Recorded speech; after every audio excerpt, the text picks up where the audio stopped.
Hey guys, Dr. Ben here. Let's talk about your questions. Let's talk about anything you've got going on today as far as your health goes. There's absolutely reasons why you're not feeling like you want to be feeling, not feeling like your spouse or your family member or your friend or your kids. There are reasons why you're not living the life or they're not living the life that they want to. So that's what we're going to get into today. Bring your questions, pop those down below. Let us know where you're watching from, all over the country, all over the world. Love seeing you guys and just really want to dig deep. And as you watch these questions that pop up and as you think about this, I want you to keep in the back of your mind, why is this happening? Why is this person having this issue? It's not just what supplement do I need to take? How much vitamin D do I need to take? Those are great questions, and yet those aren't the best questions. And so pop those down below. Let me know what questions you have, and we will jump right into those. Some of the ones that we've been having lately, there was a bunch of questions that came up about testosterone, and testosterone, especially for men, being an issue. And so for years, we've heard about these low T centers. Let me know, any guys out there, if you're watching, if you've heard of those low T centers, or knew any friends, or if you've been to the low T center. But the problem with the low T centers is all they do is just shoot you up with some testosterone. So most guys, they say, is it okay to go to this low T center to take this testosterone? And so here's the deal. You've got to figure out why that testosterone is low in the first place. For guys, it's usually because that testosterone is spilling over into estrogen, and then you're going to have man boobs, hot flashes, all types of female symptoms if you are getting that issue there. So let's go here. We had a question. So you can't just take testosterone, you got to fix it, and it's usually blood sugar that's that problem.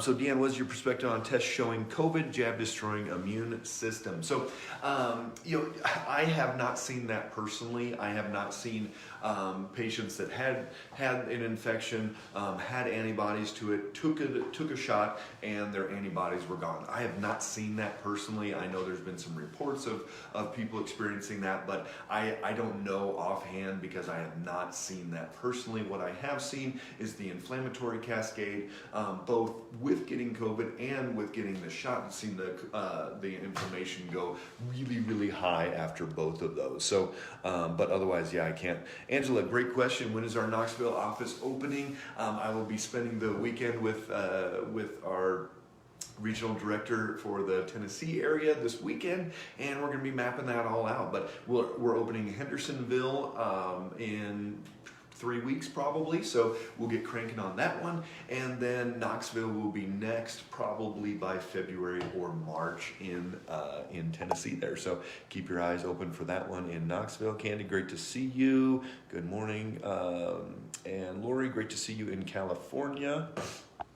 And then, so let's get back to the testosterone. And people had questions on testosterone for women being low, because this is actually more common now that I see women on testosterone replacement therapy than I do men. And what happens is women, they go get their pellet, they start using their creams, all these things because their testosterone is low. But really, it's not just a low testosterone issue, it's usually a low DHEA issue, which is usually a high cortisol issue, because somebody's in this fight or flight, and it's really easy for females to get into that fight or flight pattern, and so they're going to steal hormones away from testosterone, make cortisol, fight the mountain lion. Not many of you have fought a mountain lion lately, but that's what your body's thinking, that it might need to fight that mountain lion. And so for women, it's going to be more of an issue with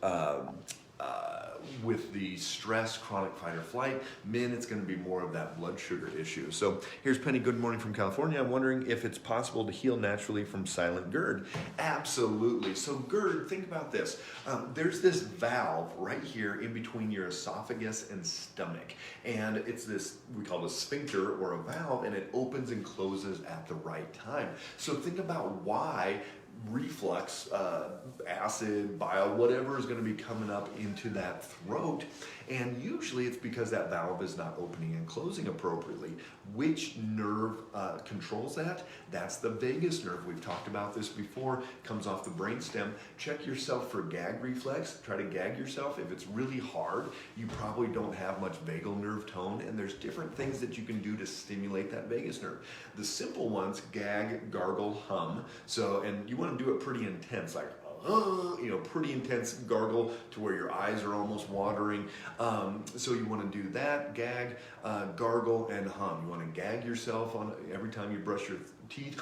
You have a little bit of a gag in there. Humming in the shower, things like that are going to be great. The best vagus nerve exercise is the coffee retention enema. We talked about this the other day as well. Coffee retention enema. You do a coffee enema. Hold it as long as you can, hold it, hold it, hold it, hold it, and then finally let it out, and that's going to stimulate the vagus nerve better than anything. You can YouTube that one. I don't know, maybe they don't have it on YouTube, but you can Google that or send us a message if you got any questions on that one. So that's one part of it. The other part is that most people that are getting reflux, it's because they actually have too little stomach acid. Most people are like, ooh, I'm getting reflux because I've got this elevated stomach acid, so you take antacids. Well, guess what? That is not the case. Most people, probably 99% of the people, it's because they have low stomach acid. How many of you guys out there are having reflux, GERD, indigestion, food sitting in the stomach? Give me a thumbs up or tell me down below that you do.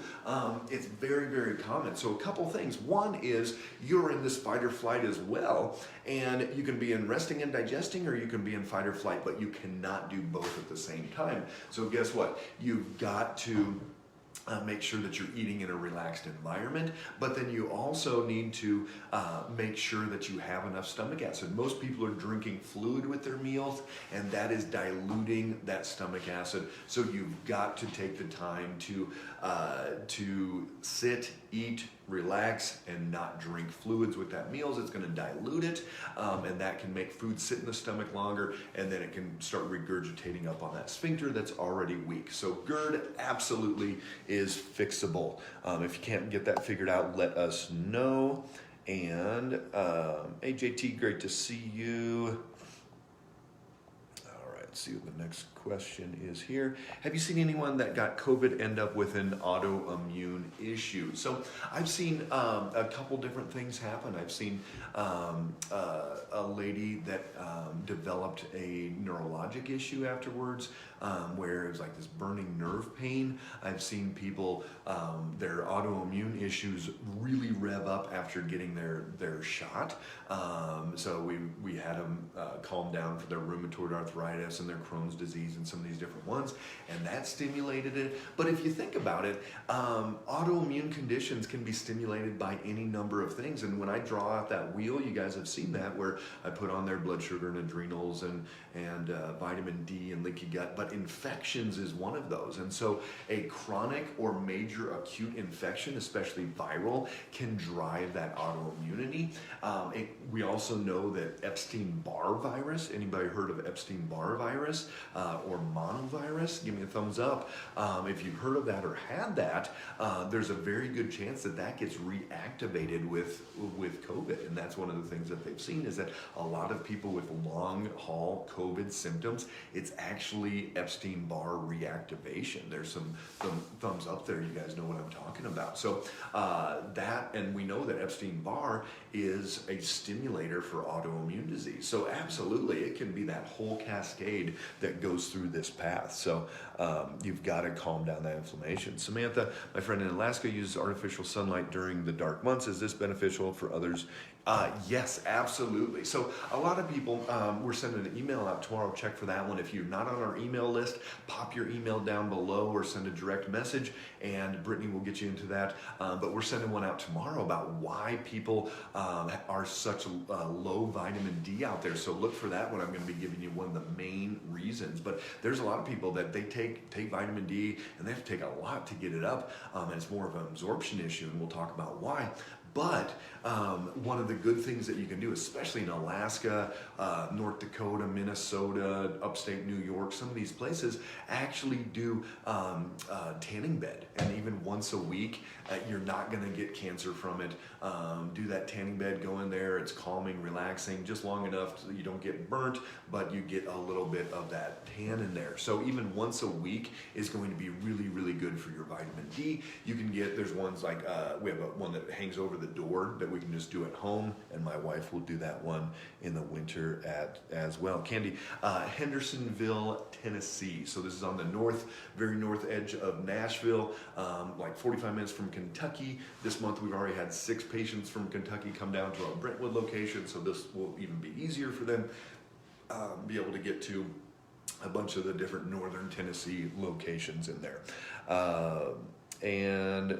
Joanne, the doctor told us that my daughter is producing too much stomach acid. What is normally the underlying cause for too much? Well, I would seriously question that, because as people age and as they're under stress, they actually make too little stomach acid. So how old is she? Let me know. But I really doubt that it's too much. That's the general philosophy in the medical model. And they're like, oh, you're making too much stomach acid, take this antacid and go from there.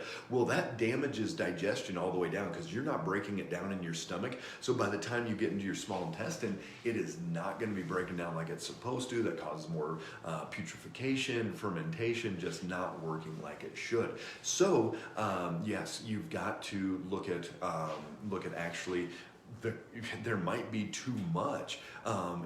But probably not. That's like 2% of the population. It's usually too little. So unless they went in, dropped a little, you can do this little tester ball, drop it down into the stomach and test how much stomach acid is in there. It's very, very rarely too much stomach acid, and it's probably too little. So yeah, unfortunately, that's kind of one of the thoughts going around out there, is that's too much stomach acid.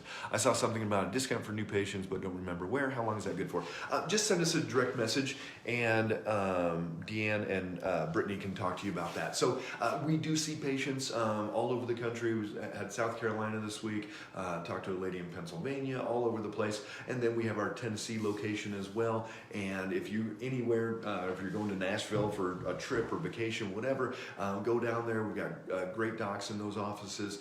They'll do brain map, blood work, exact same workup as we do here in Fort Collins. Fort Collins, I've got myself. We've got Dr. Walden as well. He's a neurologic specialist, does all kinds of great work as well. So we've got some really top tier doctors around the country ready to help you guys. And so if you, for whatever reason, can't fly in, talk to Brittany and she'll talk to you about what that looks like working remotely. But otherwise, pretty great. You know, you can fly in to Denver, come up to Fort Collins, spend some time in Colorado. If you're going to Nashville, go get a brain map, get blood work done at our offices down there. You know, super easy places to get to and fun things to do as well. But absolutely. So just shoot Brittany a direct message and she'll help you with that one. Teresa, great to see you. Papaya enzymes have helped me so much instead of taking the prescribed omeprazole. Yes, so enzymes can be helpful, but again, get to the underlying why. You know, why is somebody not producing enough enzymes, not producing enough stomach acid, whatever it is, you got to get to the underlying why. A lot of that is usually between the ears as well. If somebody's in a chronic fight or flight, they're not going to be digesting like they should. Hey Sherry, great to see you. We're going to be driving out to Sargent, Nebraska today, so I'll wave when we go by. Debbie, thanks for the share. Teresa, all these years having GERD, I've never heard to not drink fluids with meals. Here you go. Here's your $1 million tip of the day, Teresa. Don't drink fluids with your meals at least 30 minutes before and after. Like, you know, a couple sips is fine, but do not be drinking this big old iced tea or water or whatever. You're diluting your stomach acid. 7 is pH for water. The stomach acid should be like 2.5 to 3.5, somewhere in that range. So you're pouring water on the fiber, and that is going to put it out. You're not going to produce enough stomach acid. It's going to dilute it, etc. The other thing is you need to eat in a relaxed environment. Turn off your computer, shut down your phone, look at the sky, go and breathe, say prayers beforehand, relax. You need to chew 30 to 40 times per bite. So every bite you take, 30 to 40 chews. What that does is that activates the stomach acid and gets it producing more in there. So the more chewing you do, the more stomach acid you get. So you've got to chew a bunch in there. And then the last one is that you want to combine your foods properly. And Brittany will pop these down below for you as well. So anybody that's looking to improve their digestion, do these things, do these 4 things, and you're going to see massive changes. Proper food combining, keep your proteins and starches separate at your meals, and you will see dramatic results in that digestion. So totally fixable. Hey Cynthia, what causes dandruff and how do you get rid of it? So, it depends on the person. Some people, dandruff is going to be like an eczema, psoriasis, some type of a inflammatory autoimmune condition. Other people, it's a winter thing where they're going to have dry skin, in which case you want to look into getting enough fish oils, enough good fats. If you have a problem digesting and still you're dry from that, you may need to take some bile salts.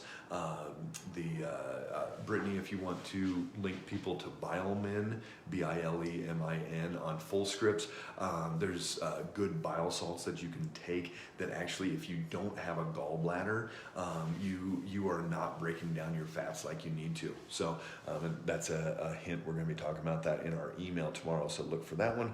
All right, Samantha, heard years ago, but I can't remember where.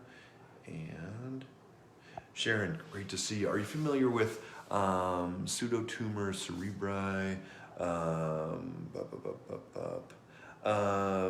I have not worked with anybody with that, but again, it's the same thought process. We've got to calm down the inflammatory cascade. We've got to fix the systems that are contributing to it. But even with the medications, you've got to handle and balance out what is causing or these symptoms that are being caused by that medication. So if it's tearing up your gut, if it's throwing off your brain, you've got to make sure. It's like when somebody goes through chemo, we're not treating their cancer when we're helping them. We're actually treating their body for the damage from the chemo. So you've got to look out for the meds that you're on as well. And we'll get you guys on the list. Joni, she has 9. Joni, tell me why they think she has high stomach acid. Did they do a test for that? Or are they just saying, oh, she's got indigestion, so she probably has that? Yeah, with that cerebral fluid. You may have to be on that if you can't get it figured out how to calm that down. But you've got to pick up the pieces and make sure that you're not damaging too many other things. Go ahead and pop your questions down below. Hey Leo, great to see you. Can I drink decaf with stevia this morning on my way to brain map and blood work? Yes. So if you, we do brain maps, and the brain maps are quantitative EEG. Leo's coming in doing a brain map. It's like a swim cap on top of your head with 10 electrodes. We're sensing the electrical activity, kind of like taking your pulse. And with that, we're able to see all types of different things: anxiety, depression, ADD, insomnia, rumination, Asperger's, Alzheimer's, autism, all types of different things. And then if it's something we can help with, we can actually train those brain waves to do something different. But here's the interesting part, is that caffeine is going to it's kind of stimulating, but Ritalin's a stimulant as well. So people that have ADD, or kids that have ADD and they forget their Ritalin, counselors will give them like coffee or caffeine water if they forget their Ritalin that day, because not only is it a stimulant, but to the brain it actually calms down brainwave activity. And so a lot of people actually feel a little bit more focused with coffee, and people with ADD will drink coffee to kind of squash those brainwaves and get them calmed. Yes, there's a little jittery feeling to it, but to the brain, it's actually calming. So what happens if somebody does the brain map and they've drank caffeine, it is going to squash those brainwaves, and we're not going to get an accurate test. But decaf is going to be fine there, Leo. So thanks for the question there. What are the reasons for loss of appetite? No nausea or illness?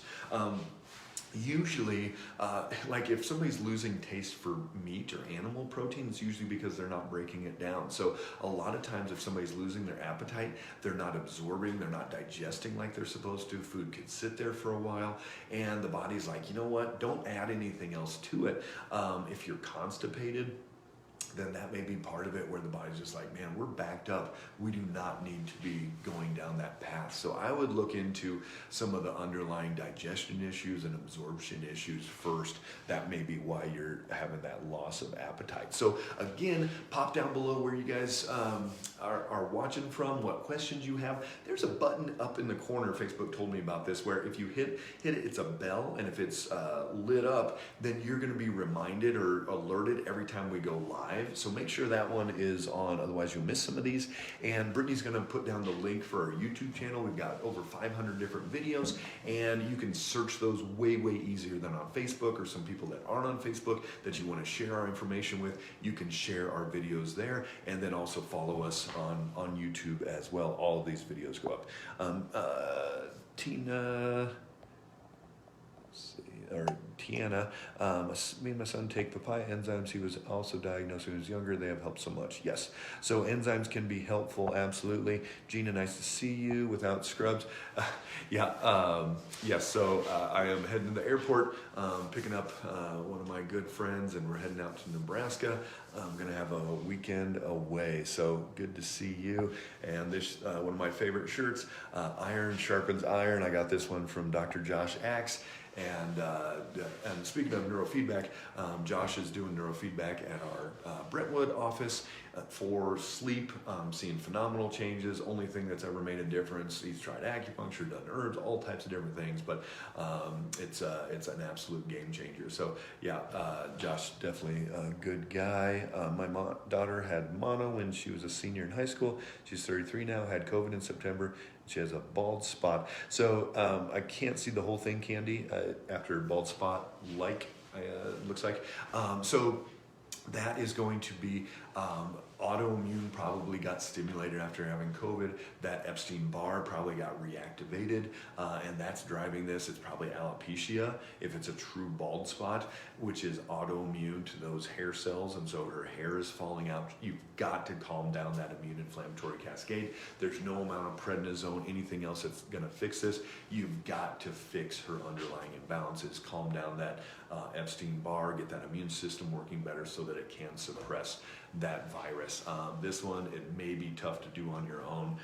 Give us a call or DM us, and we can talk about that one. Jenny, is there any way to reduce fibroids that cause heavy periods? Please, I was wondering if any foods or supplements help. So fibroids, the number one thing that I see with hormonal issues in women is blood sugar imbalances. And so just like PCOS, just like even guys with testosterone going to estrogen, but a lot of women, if they're having fibroids, if they're having PCOS, any of these hormone issues, it's usually because their blood sugar is out of balance, and it's usually that blood sugar is spiking up, and maybe even some insulin resistance. So foods, it'd be more important to stay away from certain foods. Any foods that make that blood sugar go up are going to be crucial to stay away from.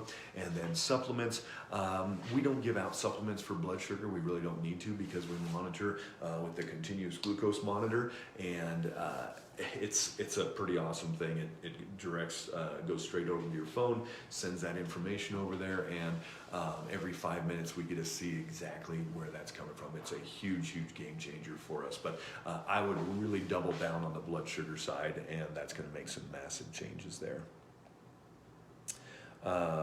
Carol, having excessive hair loss. Sent you my last blood test and just wondering what could be causing that. Had COVID. Yeah, it could also be that inflammatory cascade. I'm actually, Carol, I'm bringing that blood work on the trip. I'm going to be able to go over that. We've been swamped this week, but I will look through that and let you know what I'm thinking is going on there. So we will go over that one. Any other questions? I'm recovering from oral thrush. What can I do to keep it from coming back? Carolyn, so here's the deal. If you've got thrush, white tongue, so if any of you guys have been following the page for a while, I'll put up tongues every once in a while, and it's pretty intense, and there's some pretty gnarly tongues out there. So maybe I'll put one up today. That's a good reminder, see what people think. So we just had a good one this week. So thrush, and especially white tongue, things like that, look to the microbiome in the gut first. So you're going to have to change that gut. You're going to have to kill off. You're going to have to build up. You're going to have to get it as stabilized as possible and balanced in there. You can't just take probiotics. You can't just take a bunch of yogurt or sauerkraut or probiotics. You're going to have to kill off first, build up with probiotics, maybe kill off again, maybe build up again. So you're going to have to do that multiple times and get it to where that microbiome truly changes. So it has to start in the gut when you're talking about thrush. Courtney just took 10 days of steroids and now my hair is falling out. Why'd you take steroids? That's the first question. We got to fix why you were taking steroids in the first place. But hair's falling out. That can it's either from the steroids or whatever you were taking it for.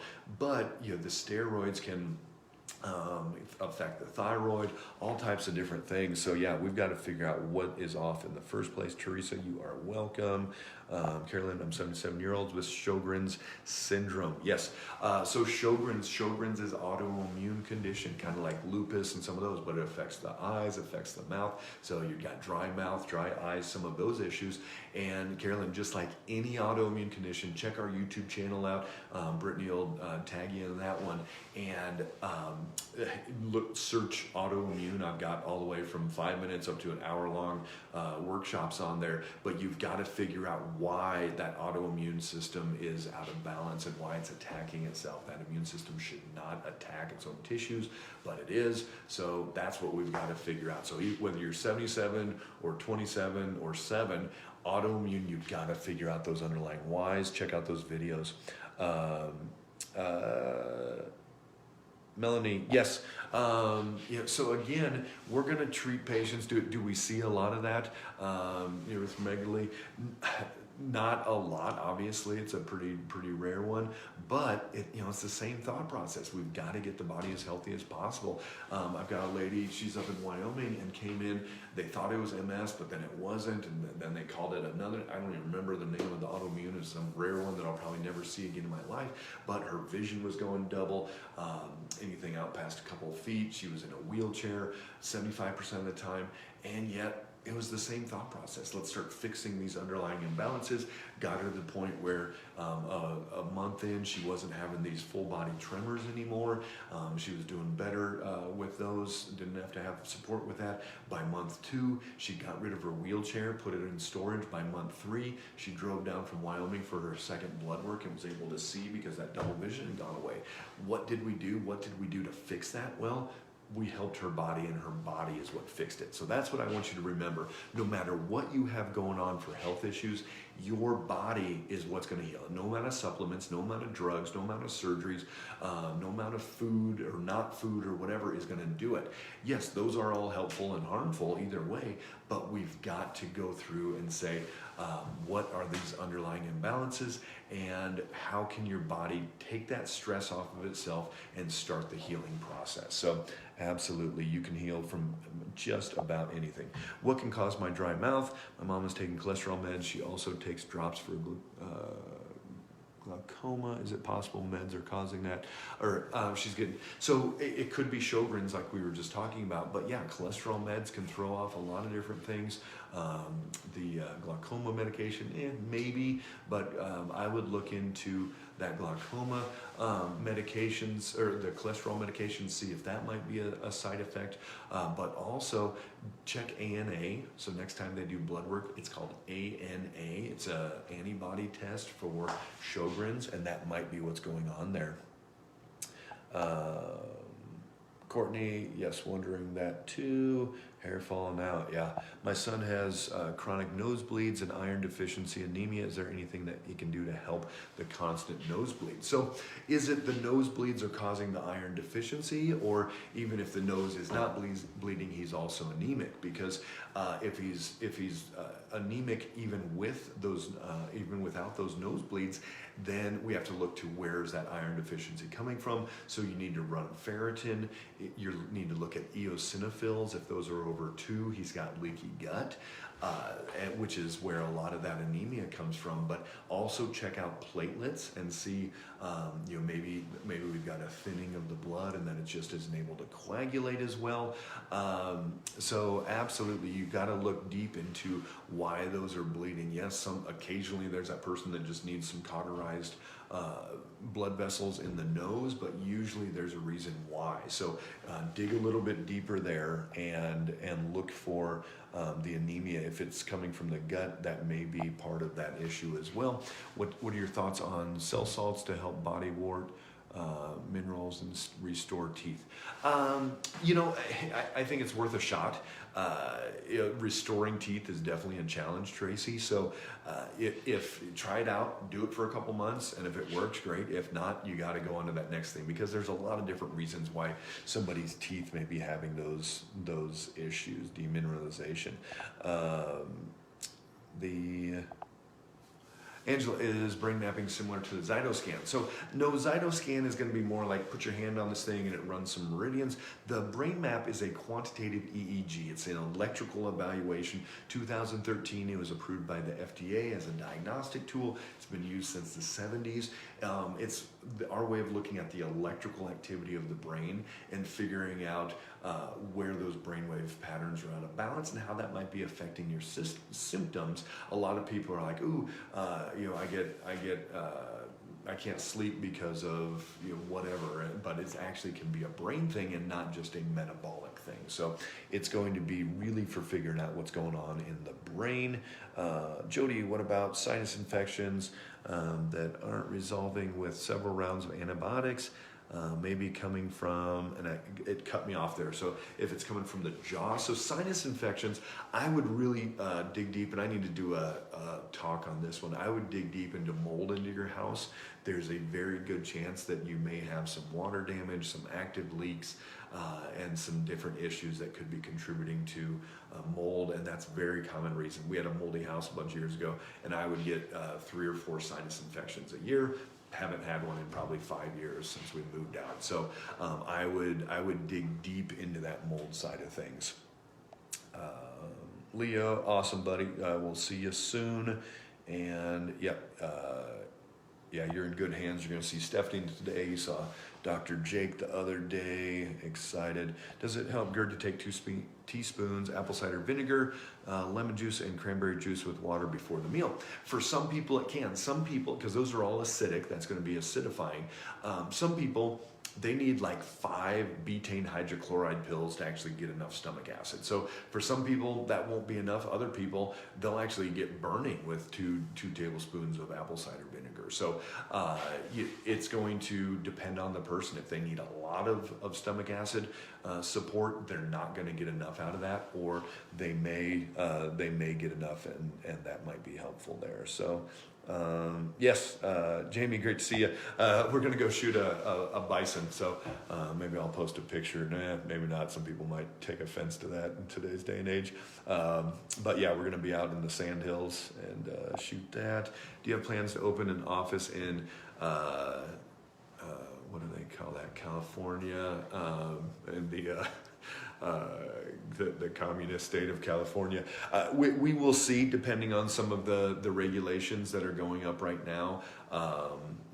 We can only ask our team to do certain things, and there's certain things I won't ask our team members to do.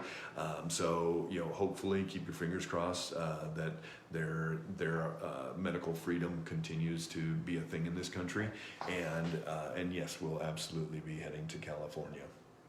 My son has an appointment at the Tennessee office, hoping to heal my son. Since COVID, he's dealing with delirium, anxiety. I don't know what they did to that virus in the lab in Wuhan there, but it ain't good. It's not natural. This is not what should be happening when you get a coronavirus, when you get a flu, a whatever it is, even West Nile or whatever. These things that we're seeing, this is not natural. Everybody I've talked to, they're like, this does not feel like a normal virus. It's a weird thing. So awesome. Love to see you, Amanda. Where are you guys coming in from? That'll be great to see you. I got your book about blood sugar. Can't wait to read it. Awesome. Well, that'll be great, Gina. Sedimentation rate. Test showed result of 16 from a reference interval. Yeah, that's fine. If it's right in the middle there, that is okay. Jenny, you are welcome. Which glucose monitor? We use the Dexcom G6, and unfortunately it's prescription only, so you guys can't get it over the counter. Every new patient that we work with gets a Dexcom G6 for 3 months. Absolute game changer. And let me see, I've got one more here. Gothenburg. We'll be driving kind of that way, heading from DIA up to Sand Hills, so we'll wave when we go by. I took the flu shot in 2016, came down with it after that, and Gina, the body can heal itself. Absolutely. You know what? We were designed in a way to be self-healing, self-regulating, and it's amazing. If you give the body what it needs, take away what it doesn't, the body can heal. Yeah, Carolyn, Lyme, that is a tough one there. So I'll go through later, guys, and answer the rest of these questions. But thanks for jumping on. Love having you guys. Remember, keep asking why. Your body has the ability to heal itself. Your body has the ability to, from the inside out. This is not a top-down. I always say that there's no amount of supplements that's going to fix somebody. And people are like, oh, I took all these supplements and I got better. I'm like, the supplements did not fix you. The supplements may have supported a system that was in need, and it was able to then the body heal, but a supplement does not fix things. Food does not fix things. Food can hurt things, I guarantee you that, but food will not fix you. Supplements will not fix you. Drugs will not fix you. Surgeries will not fix you. These things can be helpful and these things can be damaging, but it's inside of you, this innate God-given intelligence inside of you that has the ability to heal, and you need to nourish that. You need to know what's off, what's out of balance, and drive it forward. Just like my mom healed MS, got out of the wheelchair, 78 now, no longer has MS, no more plaquing on her MRI. How did that happen? Because her body can heal. Give it what it needs, take out what it doesn't. Love having you guys on. Any other questions, pop them down below. I'll be checking on those, and we will talk soon, guys. Take care.